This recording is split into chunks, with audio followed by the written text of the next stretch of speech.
ആയുർവേദ മരുന്ന് കഴിക്കുമ്പോൾ മീൻ കഴിക്കാമോ? ഇത് എല്ലാവരുടെയും മനസ്സിലുള്ളൊരു ചോദ്യമായിരിക്കുമെന്ന് ഞാൻ കരുതുന്നു. പഥ്യം ഉണ്ടോ? ആദ്യം ചോദിക്കുന്നതാണ്. ഡോക്ടറെ, ഈ മരുന്നിന് പഥ്യമുണ്ടോ? മീനും മുട്ടയും ഇറച്ചിയും കഴിച്ചുകൂടല്ലോ അല്ലേ എന്നാണ്. ഇത് ഒരു കോമണായ പഥ്യമല്ല. മീനും മുട്ട ഇറച്ചി എന്നൊരു എല്ലാവരും മരുന്ന് കഴിക്കുമ്പോൾ കൃത്യമായി ഒഴിവാക്കേണ്ട ഒരു അപഥ്യവും അല്ല.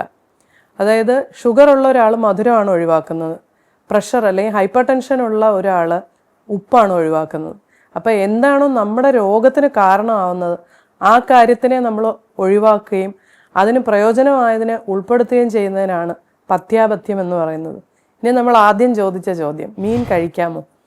ആർത്തവം കൃത്യമായി ഉണ്ടാകാതെ വളരെ വൈകി ഉണ്ടാവുകയും ആർത്തവത്തിന് ബ്ലീഡിങ് വളരെ കുറഞ്ഞ് മാത്രം ഉണ്ടാവുകയും ചെയ്യുന്നവർക്ക് ആഹാരത്തിൽ അനുകൂലമായി ചേർക്കാവുന്ന ഒരു കാര്യമാണ് മീൻ.